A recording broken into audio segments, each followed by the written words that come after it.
Hey, everybody. Good afternoon, and welcome to our second Portraits of What Moves Her series. Thank you so much for joining us today. For those of you that were on the last call, you'll remember that the goal of What Moves Her really is to provide resources and support for women throughout our entire industry to help realize their dreams, their goals, their full potential, and to provide all sorts of resources and different perspectives in the pursuit of that. You'll recall that we have Q&A at the end, so please feel free to enter your questions into the chat. We will answer as many of them as we can at the end of this event. We're going to do this one a little bit differently, and we will also have a replay available afterwards. You know, before we jump into today's event, which I'm really super excited about, one of the questions that we were asked last month, that we did not get a chance to answer was interesting, and it struck me, and I thought I would take a minute to opine on it. And the question was basically, how do you handle when it is implied that you have a role, a position, or you're on a project simply because they needed a woman? Well, so first of all, I take a minute. I question what's wrong with somebody that would assume that that's the only reason somebody got a position was for any, their gender or any other component. And then I go to work proving my worth. I don't question them. I don't question my worth.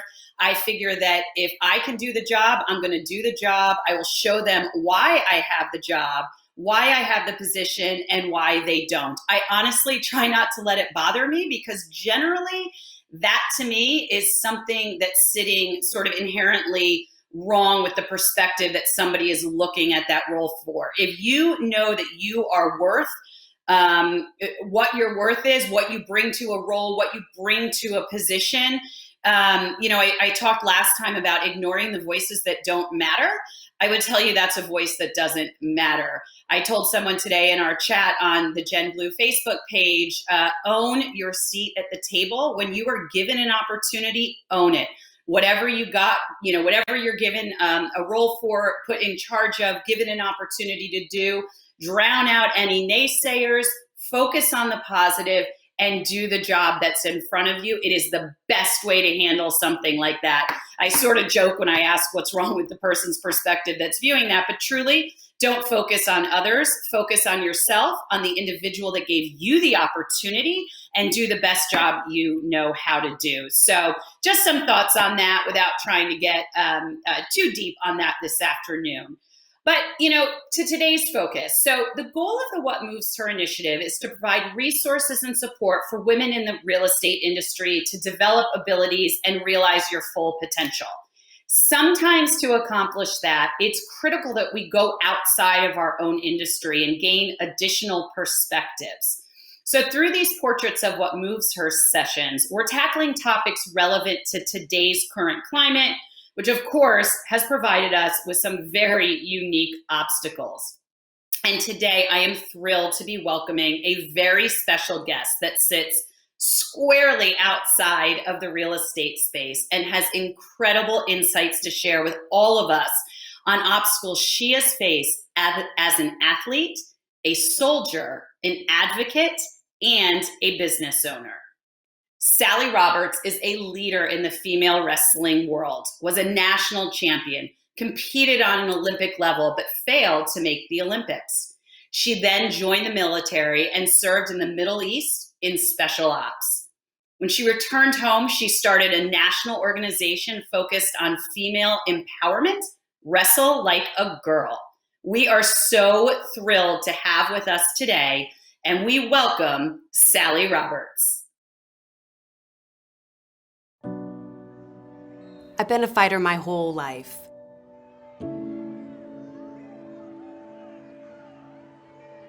I had a really challenging childhood, just like everyone does. And when I look at what that change maker was, the difference maker, it was wrestling. And because of wrestling, I went on to college. I have an advanced degree. I'm a 2-time world bronze medalist, and I served my country in the military. I'm still serving today by empowering girls and women to use the sport of wrestling to become leaders in life. So I host camps across the world, and I spend a lot of time in DC on the Hill to change policy, knowing that girls have a place on the wrestling mat and that they belong. A combat veteran, a combat athlete, created an organization and started a movement that's going around the world that's offering an opportunity to invisible girls and women to be seen and heard. I'm Sally Roberts, and I belong to the VFW.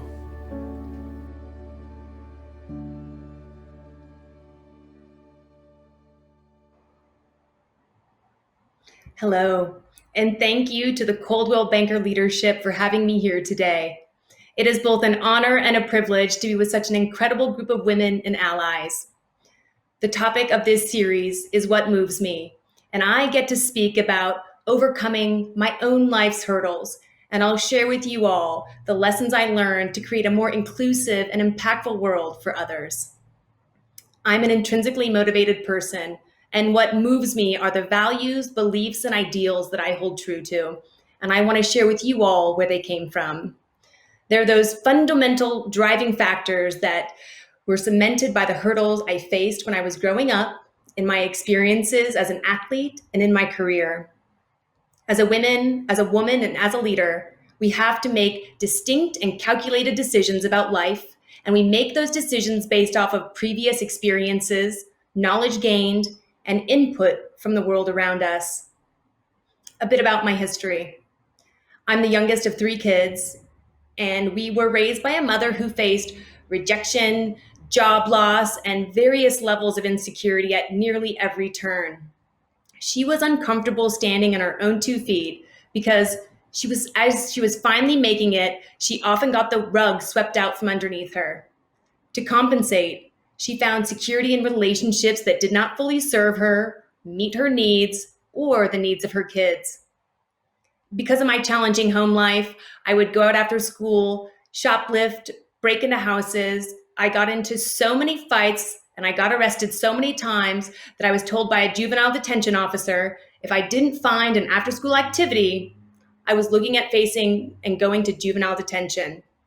Now, growing up, I couldn't have told you what Stanford, Yale, Harvard was, but I knew juvie and I knew I didn't want to go. I looked at the list of the after-school sporting opportunities and I tried out for all the girls' sports, softball, basketball, volleyball, but I got cut from every single one of them. I was told that I was not athletic enough, but that wasn't the case. I knew that I was athletic. I just didn't know how to play well with others. I looked at the list of sport offerings and I saw that wrestling was a no-cut sport. And I said, aha, as long as I don't quit, I won't go to jail. That single decision was one of the most significant hurdles I got over, entering into a male-dominated sport and feeling like I belonged. Because of that, I'm the youngest in my family and the first to graduate from high school, the only one to go on to college and earn an advanced degree. I served my country in the military, and I represented Team USA on the world stage. I knew that for my life to be different from how I was raised, I had to make diligent and intentional decisions to ensure that my future was not like my past, so I could overcome the chaos and the calamity that I grew up in. As Jackie Joyner-Kersee, one of the greatest track and field athletes of all time, said, "You gotta do the work," and I did.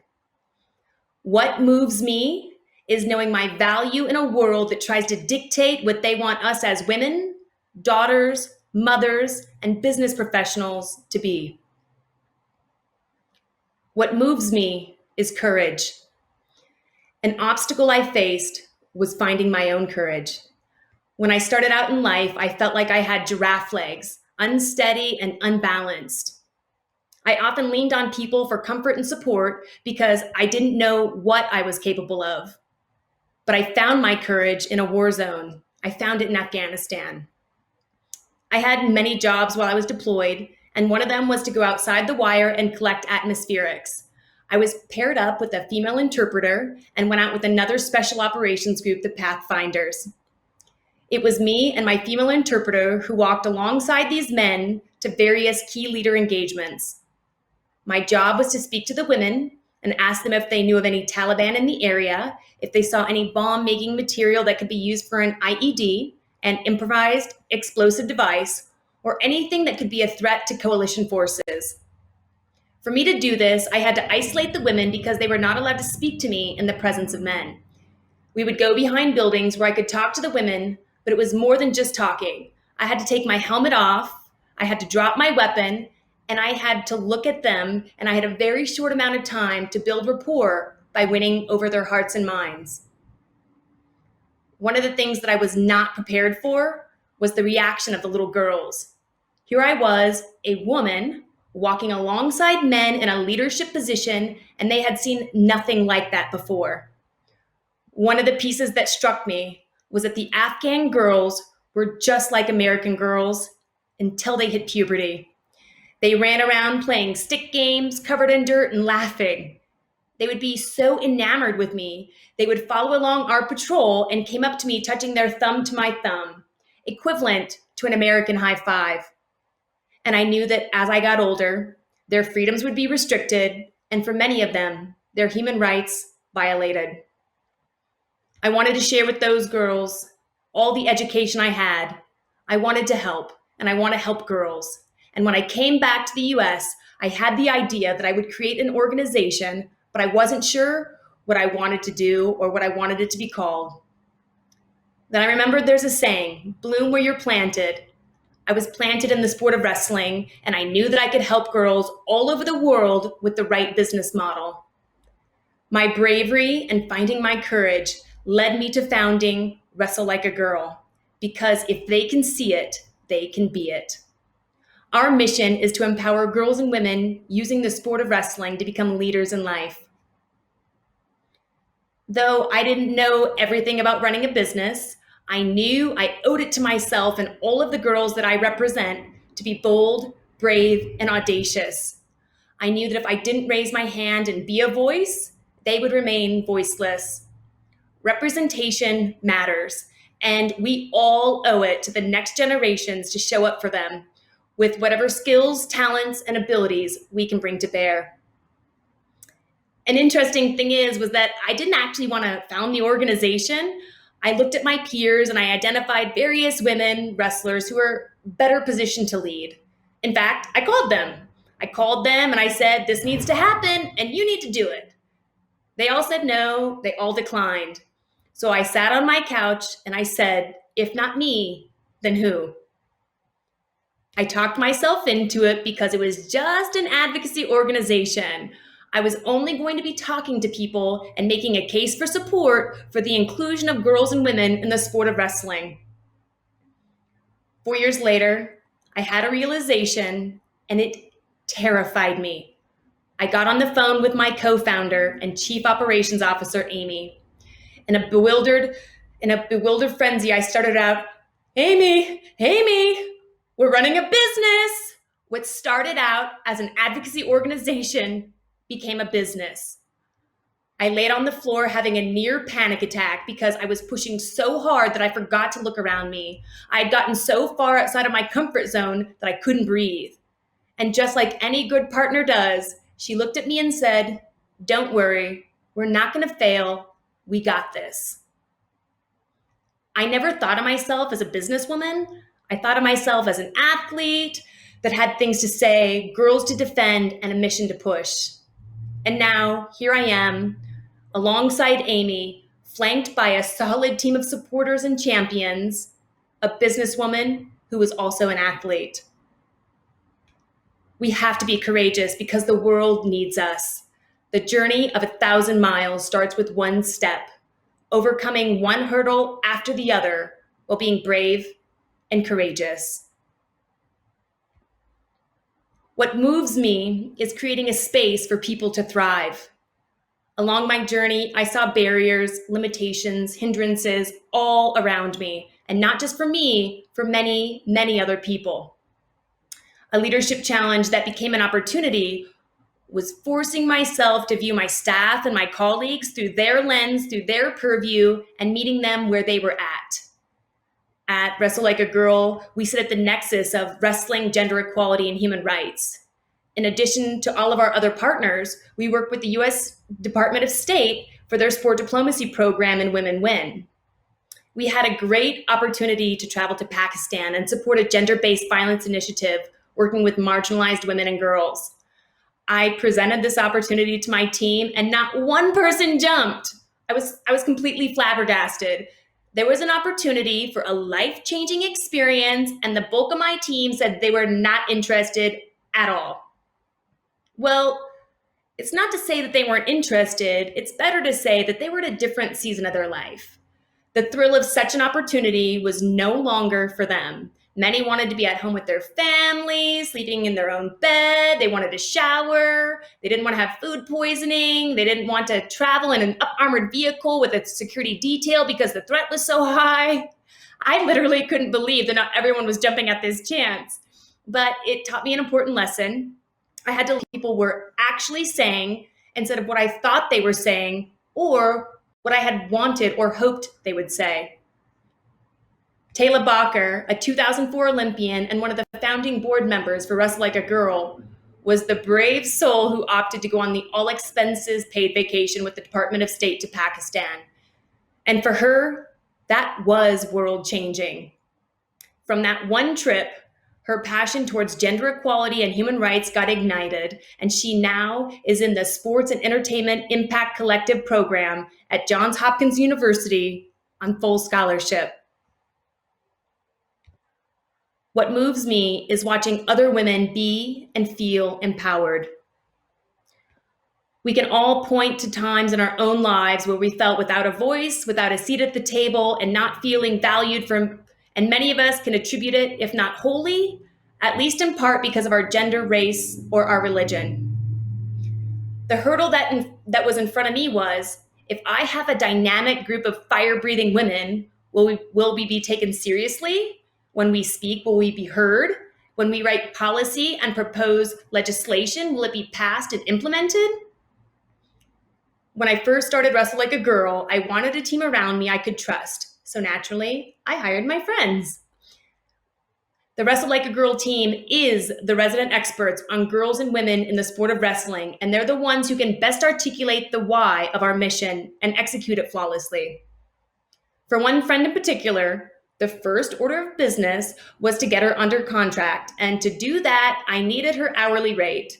I asked her what her rate was, and she squeaked back, "I don't know how you know that."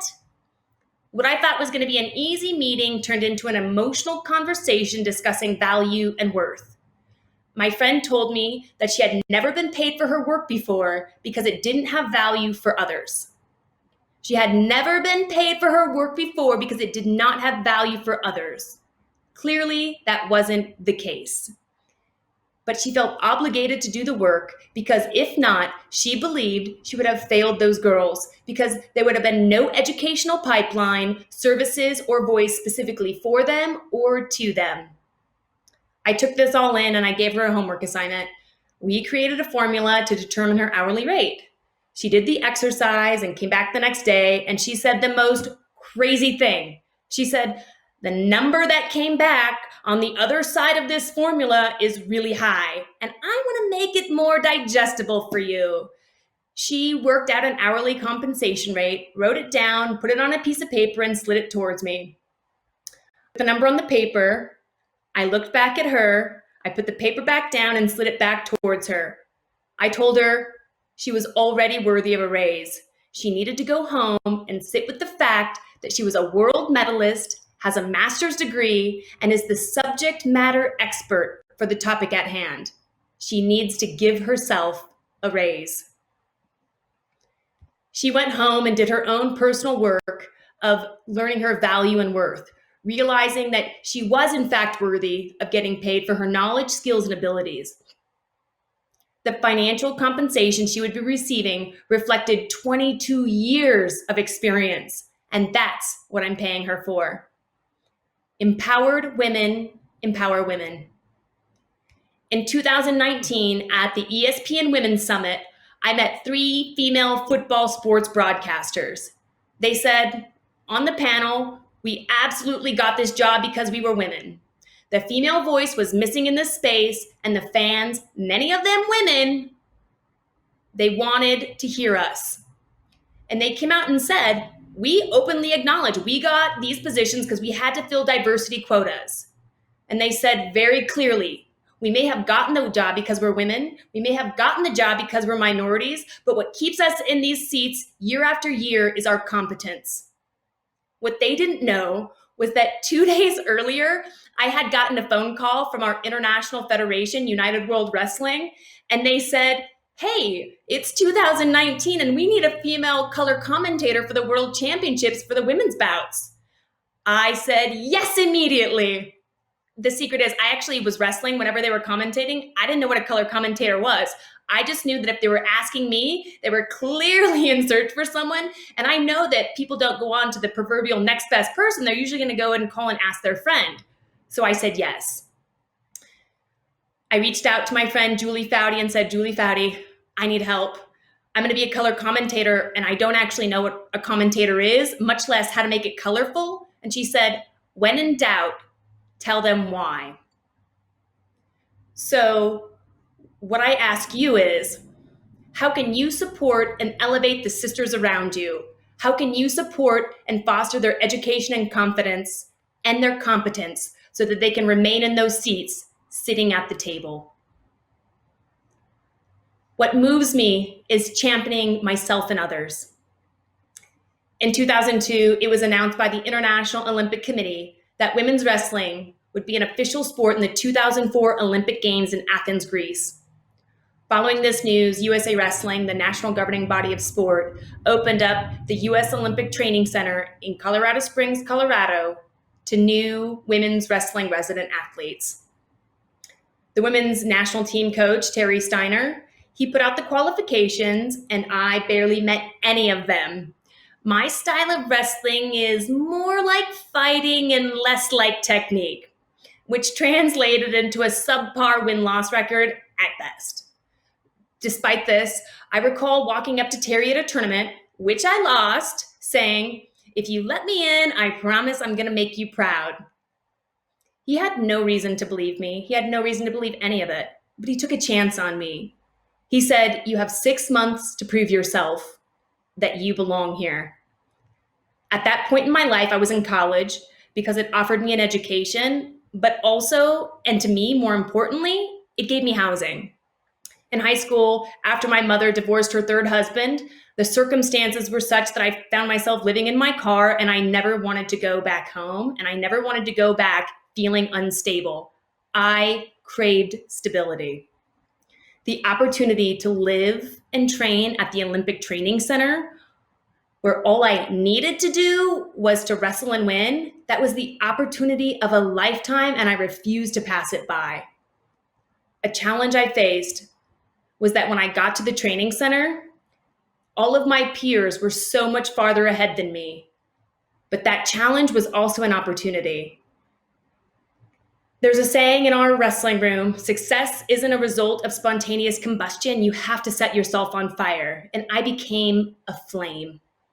I took notes, I asked questions, I became a student of the sport. I surrounded myself with champions, and we all worked out together because our success depended on it. Wrestling, it's an individual sport, but it's also a team. Most people can never fully push themselves to their limits on their own, so they never truly see what they're capable of. I asked my coaches and my teammates to push me, my physical, my mental, my emotional limits. In fact, I demanded it of them, and in return, I reciprocated, and I gave them that same focused and driven energy back. In less than a year, I won my first national title, and I went on to earn a bronze medal at the World Championships in Madison Square Garden, which to this day was the most spectacular feeling I ever got to feel, representing Team USA on home soil in front of 75,000 fans. I can still remember the feeling, the nerves, the anxiety, and all of the adrenaline as I'm coming out of the tunnel, getting ready to walk out to the elevated platform where I heard everyone chanting, Sally, Sally, go USA. It was one of the most incredible feelings. It made me fall in love with America anew and with all Americans with a new, fresh lens. We all want to win, but are we willing to do what it takes to win? Are you willing to be vulnerable enough to let others help you grow? There's no way that I was going to be successful without my coach, without my team, and without the team behind the team. Everyone has value and plays a role, even the unsung heroes and heroines that are the training partners. I took this same mentality and this same fight to wrestle like a girl. Once I got the base foundation of understanding down, I looked around and I sought out a coach. We elected a new chair of the board of trustees. Her name is Mary Ann Bruce. She is a formidable powerhouse of a woman and raises the level around her by demanding excellence in all areas.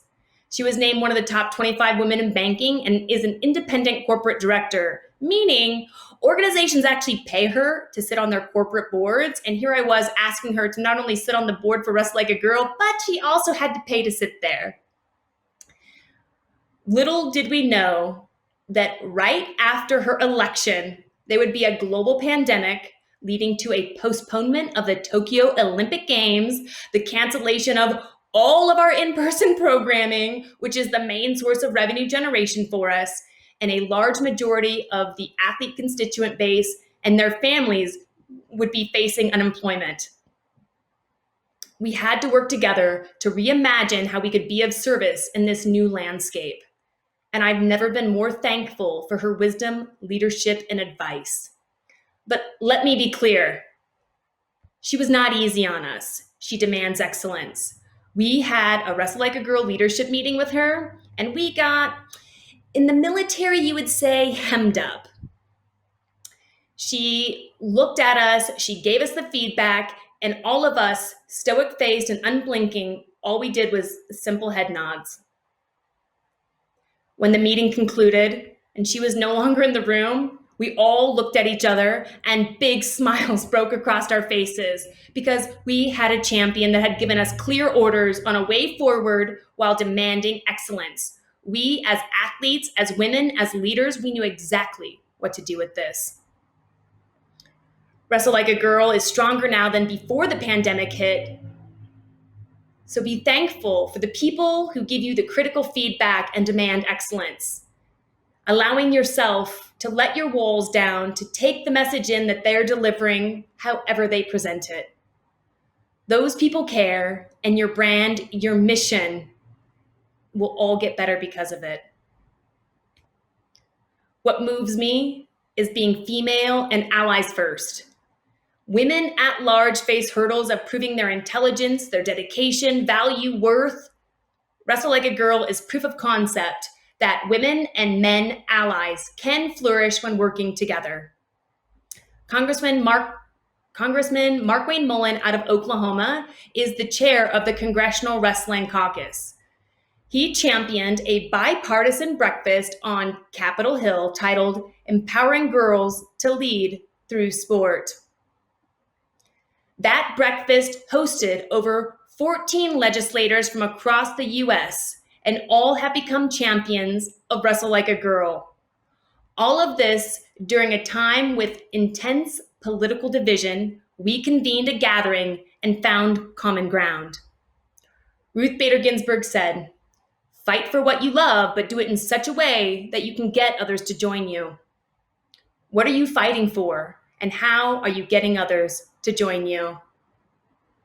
With Wrestle Like a Girl, I have had the incredibly good fortune to be in spaces and at tables with some of the most powerful people in the world. And I learned they're not better than any of us. In fact, we need more women at those tables who can lead valiantly while thinking of the greater common good. Here's the reality.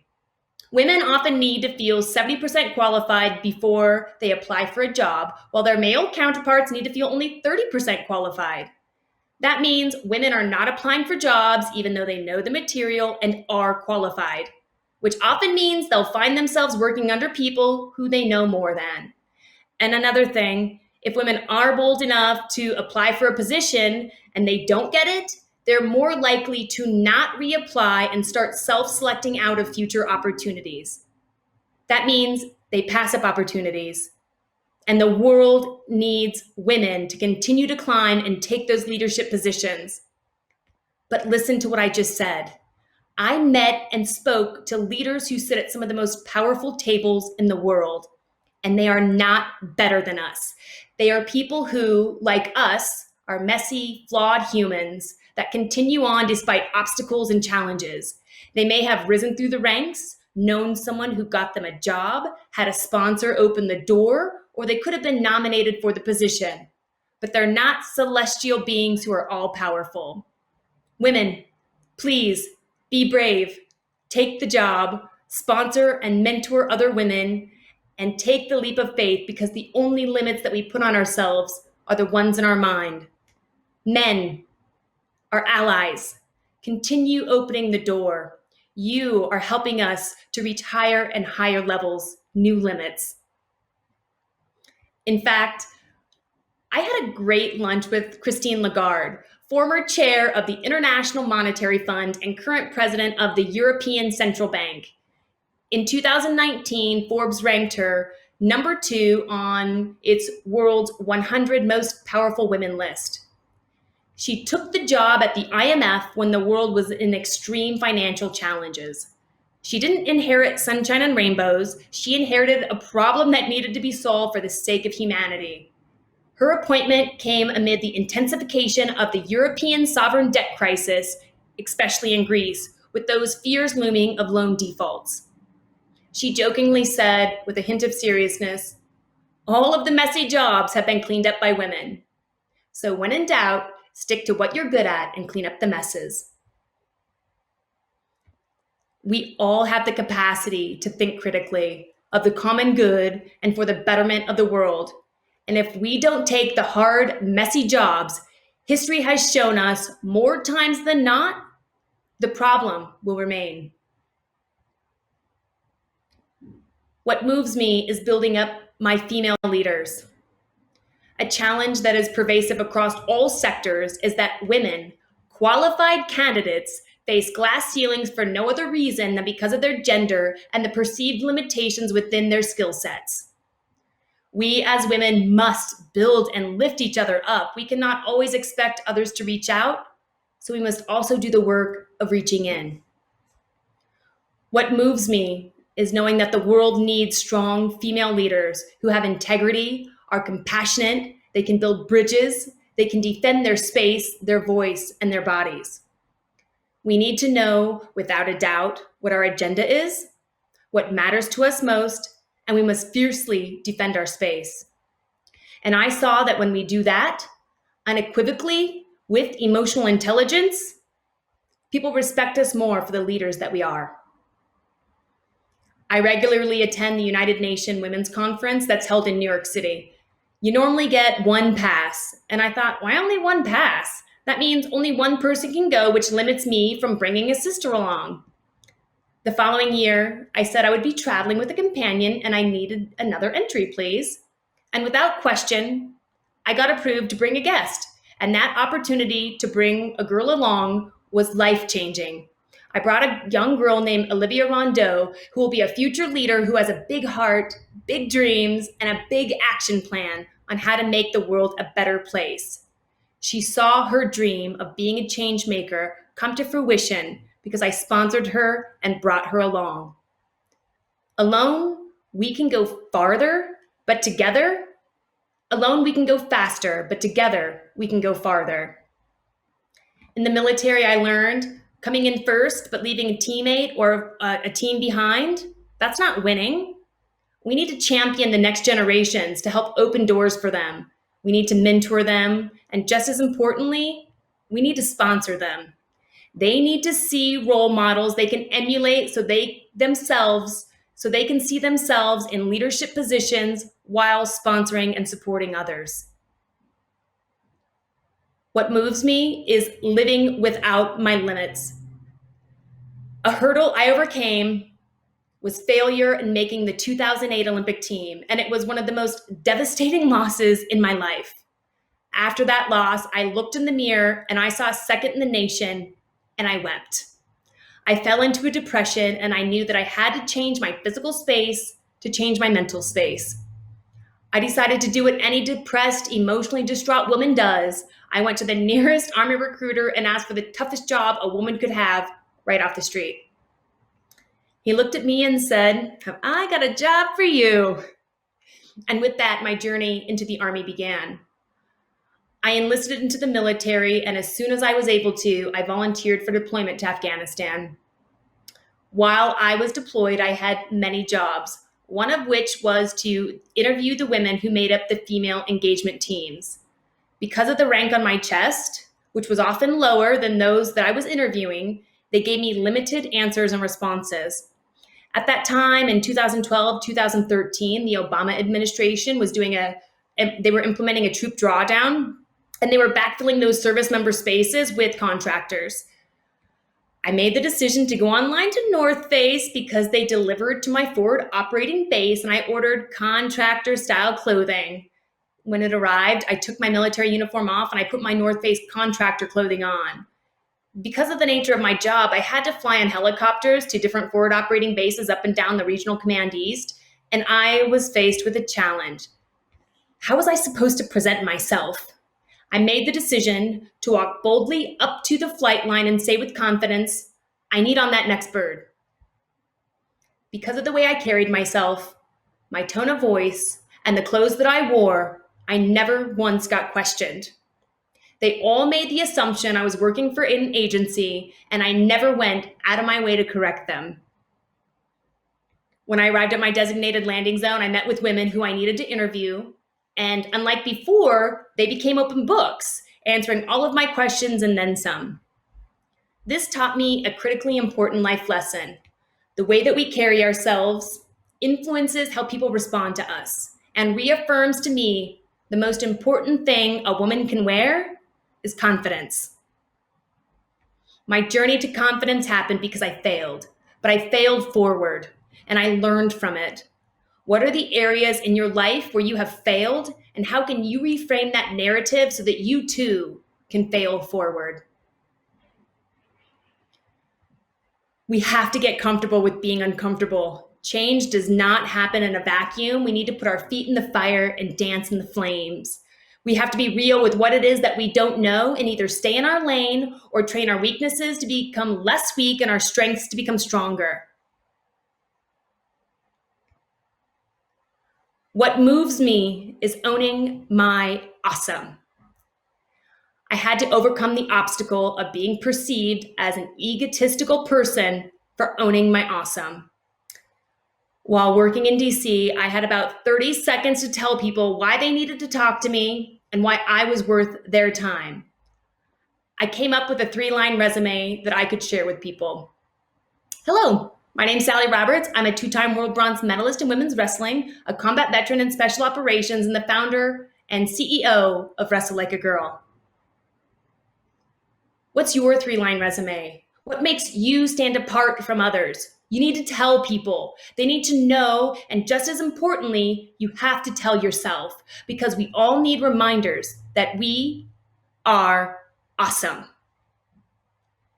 This pandemic, I made a very real and cognizant decision to Marie Kondo stuff out of my life that doesn't serve me, and frankly, never has.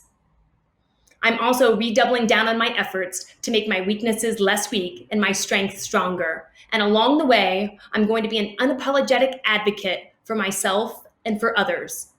I am committed to dropping my emotional baggage, dropping relationships that don't serve me, and dropping the busy work that I thought was so vitally important.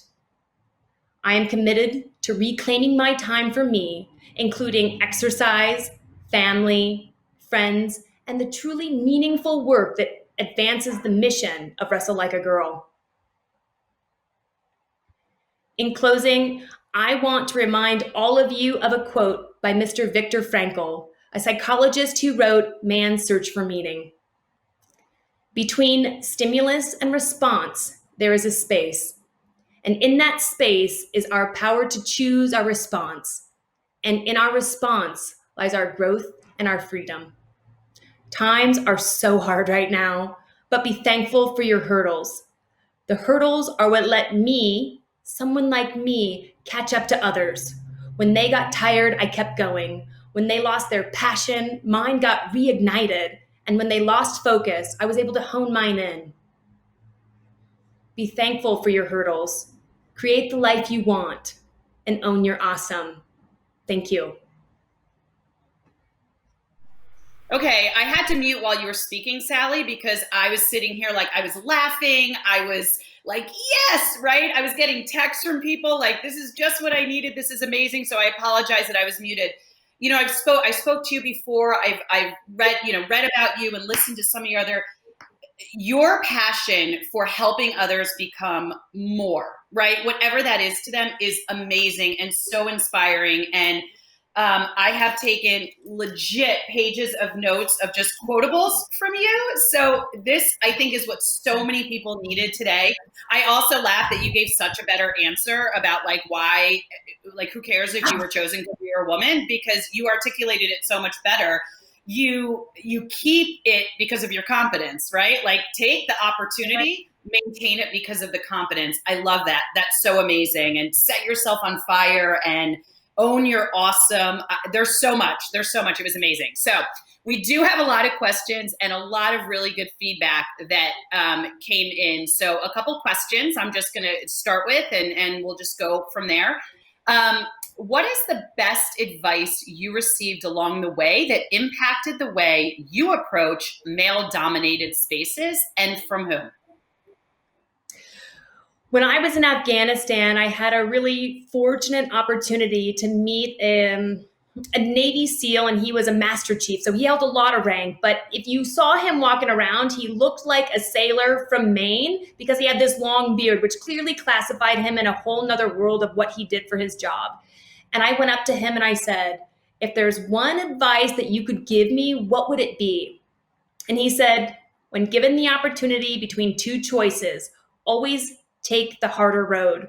Regardless whether you succeed or you fail, you're going to be more proud of yourself because you put yourself out there and you worked valiantly towards it than taking the easy road and feeling like you could have done more. And when I look at how I operate in the male-dominated spaces, I do just that, because what everyone can recognize, whether they're men or women, those strong personalities, they respect courage and they respect people that step up to the plate to do the good and necessary work that our world so desperately needs right now.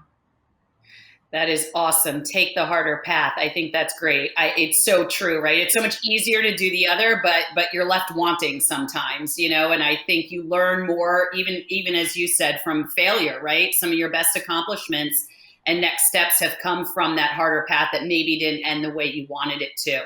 So let's see. Thank you for your service and your amazing story. You have clearly always been an advocate to others.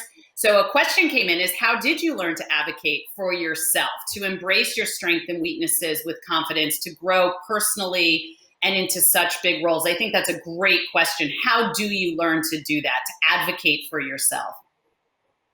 As an athlete, to truly become a world and Olympic champion, it's one of the most selfish endeavors you can ever take on. I missed birthdays, I missed weddings, I didn't go out to lunches and dinners. I had to remain solely focused at the task at hand, which is what was I needed to do to become my best self, and I could win. And after there were times where I was going through and I would say to myself, okay, Sally, if you can continue to be this selfish, when you're finished, you have to pay it forward. And so now I live in this space where I've already lived the most selfish life that anyone could ever imagine, where every single one of my needs were met. I had massages exactly at 3 p.m. every day for 4 years straight. And now my time and my calling is to continue to pay it forward. It's one thing to live and to make your own dreams come true. And then it's another thing and more uplifting to live and serve and help the dreams of others come true. I think that's such an amazing perspective, because hearing you speak and what you do, you know, serving your country, being an athlete representing the United States, now helping, young women and others achieve more than they thought possible. I don't think selfish would have ever played into the vocabulary used to discuss you in any way, shape, or form. So I think that's interesting, the view, right? You seem very selfless in your endeavors, but I can see where that perspective came from. So what advice would you have for one of the questions from somebody watching said, you're amazing. What advice do you have for us women who feel like our voices aren't heard in the company or anywhere in any way woman's trying to be heard? There is a phenomenal social psychologist. Her name's Amy Cuddy, and I'm sure that some of you have heard for her. She has a really great TED Talk, and I would encourage you all to watch it. But essentially, she said, you have to fake it till you make it.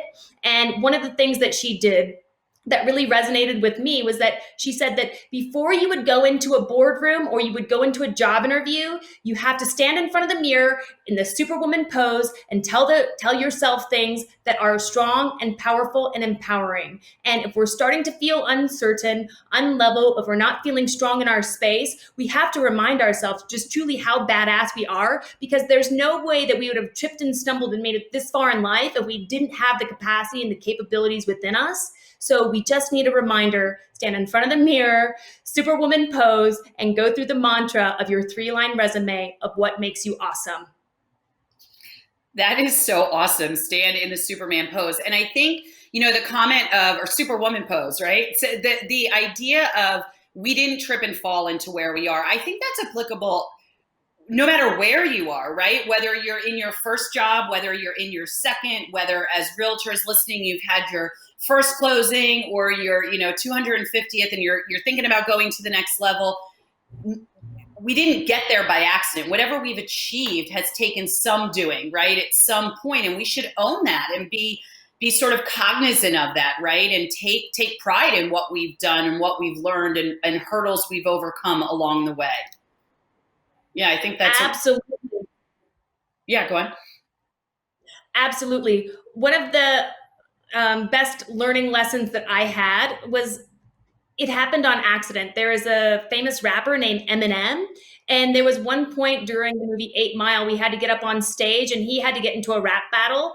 And he knew what the person across from him was going to say. They were going to come out and blast him with all of his shortcomings and all of his failures. And so when he stood up on that stage and he had a microphone in his hand, he led and said, what are you going to say about me? That I don't have a house, that my mom is in jail. And because he led with that truth, no one could use that against him as a weapon. And because of that, it made him and his constitution stronger. I think that is, I love that. I love Eminem too. So a little insight into me, guys. He was on my playlist when I was working out this morning. And I think that's true. And I think one of the things I've learned as I've grown in many ways is the power of vulnerability, right? And I think part of that comes from that being willing to just say, yeah, you're right. You know what? I don't do this well and I don't do that well. And just being really take away from someone else the power to place a value on you or on something you've done or haven't done or whatever. And in some way, I feel like that's kind of what he was doing. He was taking, like, I see me, right? So I'm okay with that. And it removes power from somebody else, right? Yeah.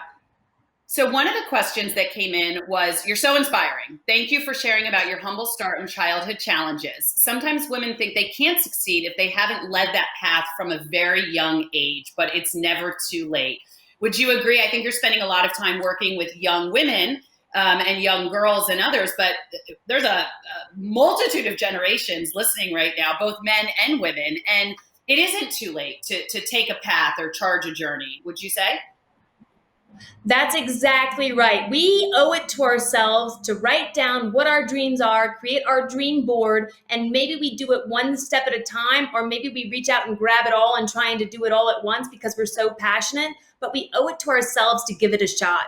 One of the best Twitters that I've ever read is called The Stuff My Father Says. I actually just edited that for this show, but it's The Stuff My Father Says. And there was this one tweet where he is a 27-year-old man that lives with his elderly father. And he came down the stairs and his dad said, I thought you were going out on a date. And he said, nah, I canceled. And his dad said, why'd you cancel? And he said, she was too good for me. And he said, have I not taught you anything? You let her tell you that. You don't tell that before you even get out the door of the date. That's great. I've heard of that. I should take a look at that book. I could probably write it. Maybe it'd be things my mom said. Earlier today, we asked on our Coldwell Banker Network Facebook page people to post comments, questions, things that they were most proud of overcoming in their career obstacles, just to get the conversation flowing and have it open up a little bit. And one that came up, I can't tell you from almost, I mean, it was often, was the around public speaking. and people having concern around public speaking, not getting comfortable with it. And I shared some thoughts, and some fabulous women from the network did as well. But as someone that speaks in front of a myriad of forums, and clearly international stage, political arena, I mean, you speak to just audiences, right? What are some of your tips for public speaking, for getting comfortable, getting prepared, whatever it may be, that may help some folks that are out there that do a lot of speaking or want to? One of the things that helped me, because I actually had a similar problem, was the very first mega sporting and human rights events that I went to at the US State Department in DC. I was sitting in the audience, and I was sitting next to my friend, and she said, "You need to get up and ask a question." And I said, "I don't have any questions. I'm just listening." And she said, "No, no, no. You need to get up and ask a question." And I was like, "I don't want to ask a question. I'm sitting listening." And she said, "People need to know that you're in this room, and they need to hear what you have to say. You're not asking a question for yourself. You're letting people know who you are and what you're about." I went up, I stood at the microphone, I asked a question. And because of that, I had 50 heads turned that were all world leaders saying, "This is someone that we need to talk to." And so when it comes to me thinking about public speaking, whether I have nerves or anxiety, frankly, at this point in my life, I can't even deal with it, because it's not about me. I have to talk because I'm representing girls. And if I'm not using my voice and I'm not being bold and audacious, then I'm showing them that they don't have to either. And we're changing that. We have to use our voice. We have to speak. When it comes to public speaking, we have to face that fear, because we have messages that need to be delivered. I love that. Your passion is incredible, and it's so true, right? I mean, we all have this fear, we all get this uncomfortableness, but we all have something of value to say. Somebody in the chat on Facebook said, yeah, I used to always think that I didn't want to ask questions because it was a stupid question, but then as soon as you asked it, you would see people around the room sort of nodding, or that reaction like, "Oh, thank God somebody said that," right? Because nobody knows everything, and nobody's comfortable with everything. And there's nothing wrong with asking and trying to better yourself and getting up and clearly having passion about what you speak through comes through. And we do have a role. We do have an obligation. I'm the mom of a little girl, and I was actually saying this morning, man, she sat in and watched, we did a town hall, an internal one about diversity and inclusion maybe 2 weeks ago. And I had her sit on my lap, she's 9, and watch it with me. And she sat there kind of mouth agape. We had a very important conversation. She got up, she created a PowerPoint, she linked into, Martin Luther King's most famous speech, and she was going to send it to the president and around the world, right? So they are what they see, right? These children are, and the mom I would have been 20 years ago is not the mom that would have had a daughter watching that speech and creating this, right? But she has seen me take those risks and be very willing to. So I love that. One question, I know we're running up on time, and you had touched on before about the kind of "we got this" and the value of your partner when you were kind of having this mild moment of like, "Oh my God, what are we doing?" And you talked about surrounding yourself with people that you trust. So 2 things I would say. Somebody did ask is, do you have a very supportive partner at home, or, who helps you, and are they supportive of you being away and not being home all the time? And the other is, have you ever lost a friend or hurt a relationship because of of your very focused sort of approach to life and the things that you're pushing and pulling for? Yes, on both accounts. I have a phenomenal husband at home who gives me the grace and the space to have all of my fire and all of my fury. He's actually a retired special operations gentleman as well. And so he understands that we are both very type A driven people. And he does whatever he can so that I can go out and do my work, because he sees the value in that. And then to add on to the second element, one of the things that I actually wasn't expecting was the amount of people that got incredibly jealous, or, they just thought, why is she getting all the attention? Like, why is it that she's the one out there? Why does she get all the interviews? And I just had to sit back and say, A, that's not my problem, that's theirs. And B, they have a seat at the table when they're ready to take it, but I can't ask them. I mean, I will ask them, but I can't force them to sit there. They have to step up when they're ready. And that means they want to work and be collaborators. They want to put down walls. They want to start having open communication about unity, because I do believe that united we all rise. That is amazing. And grace and space. That is, you are going to be quoted without a doubt, throughout the entire real estate industry now, just so you know. So it's awesome. And I think, you can't want it more than other people, and you can't want it on their behalf. And so you do have to own your own voice, own your own awesome, and go forth and conquer whatever it is you want. And I will tell you, Sally Roberts, what moves me right now is your passion, your story. I'm inspired. There's so much love for you coming in from the group here. I can't thank you enough for taking the time with us today. I am, positive that there is somebody who's going to take that leap now, that is going to take the risk or push themselves a little bit harder, because you've proved that you can do it, that we can do whatever we want. We thank you so much for being here today. I thank you for being part of the movement to help create more empowered women around the country and educate all on the power and importance of diversity and a diverse voice at the table, whatever table that may be. So Sally, thank you so much for that. Thank you. And thank you again to the Coldwell leadership for having me. It's truly been an honor and a privilege. Coldwell Banker, I'm thrilled to be your champion of your cause as well. Amazing. Thank you. So, guys, this was an amazing day, and I am not joking when I said I literally leaned in, and I'm so thankful to Coldwell Banker and the entire team for supporting me and everyone else behind the Portraits of What Moves Her event to bring these series to you. So as a reminder, this is recorded. Somebody was asking if it is recorded. They want to watch it with their daughters. So absolutely, it is on the blog.coldwellbanker.com/Portraits of What Moves Her. So exactly where you found this link, you can find the replay of this, as well as my conversation with Liz Geringer from last month. And I'm excited to promote next month's series, next month's event, which will be on Wednesday, July 15th at 2 p.m. Eastern Time. You'll find the link in the same place on the blog. And we're going to have two special guests, Tanya Rue Narvaez, who's the Senior Vice President of Human Resources for Realogy, and Passion Broussard, who's the Listing Concierge Manager for Coldwell Banker.